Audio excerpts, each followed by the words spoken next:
Okay, I have to be honest with you.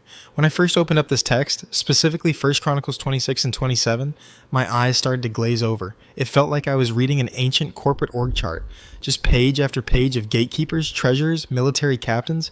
Is there actually a story hidden in all this administration? I hear you. It looks like a spreadsheet from 3,000 years ago.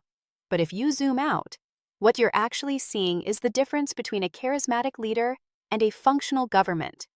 We usually think of King David as this warrior poet, right? The guy with the sling, the harp, the emotional psalms. Right? The artist. Exactly. But these chapters show us David the administrator. He knows he's dying. He knows his son, Solomon, is young and inexperienced. So David doesn't just leave him a crown, he leaves him a machine that works. He organizes the gatekeepers not just to open doors, but to secure the sanctity of the space. He sets up military rotations, 24,000 troops a month, so the army is always fresh, but the economy doesn't collapse from a lack of workers. That's actually brilliant. It's like he's systematizing his own genius so the kingdom doesn't fall apart when he's gone. It's not just about who is king, it's about how does the plumbing work. Precisely.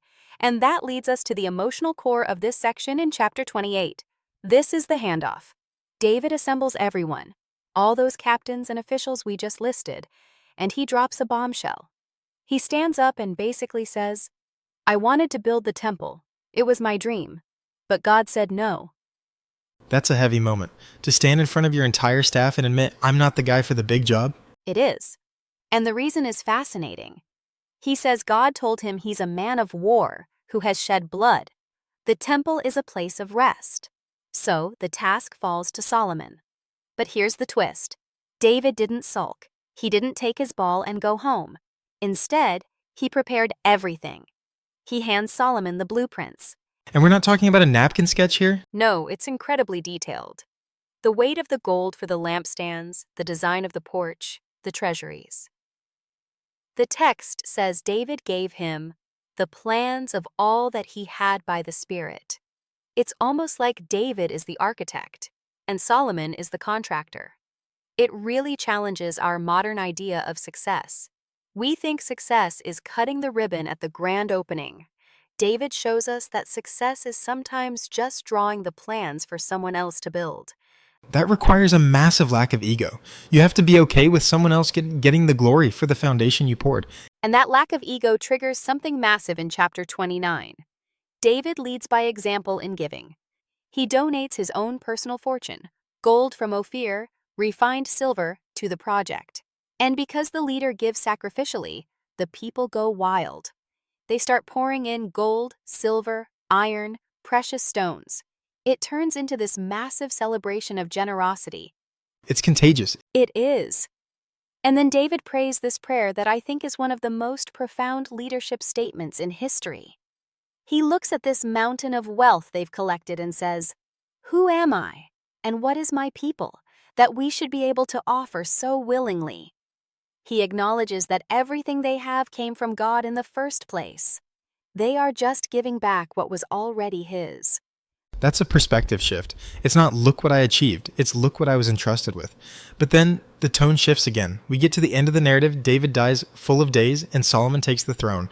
It feels triumphant, but then you paired this with Psalm 127. Right.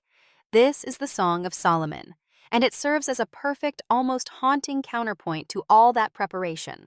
After all the organizing, the fundraising, the blueprints, and the military rosters, the psalm starts with, Unless the Lord builds the house, they labor in vain who build it. Wow. So you can have the best org chart in the world, the most gold, the best blueprints, but if the spirit isn't in it, it's just empty labor? Exactly. It's the tension between human diligence and divine dependence. David did the work. He stayed up late, he planned, he saved. But the psalm reminds us that he gives his beloved sleep. It's a warning against the hustle culture, even in spiritual matters. You can't force a legacy just by grinding harder. It's interesting you mentioned sleep. The text mentions that children are a heritage like arrows in the hand of a warrior. David's arrow was Solomon. He shot at him into a future he wouldn't see. That's a beautiful image. And that's really the takeaway here. We spend our lives building these houses, our careers, our families, our projects. We obsess over the lists and the numbers, just like those first few chapters. But in the end, we are just preparing materials. We have to trust that what we build will stand after we're gone, not because we were so smart, but because the foundation was something bigger than us.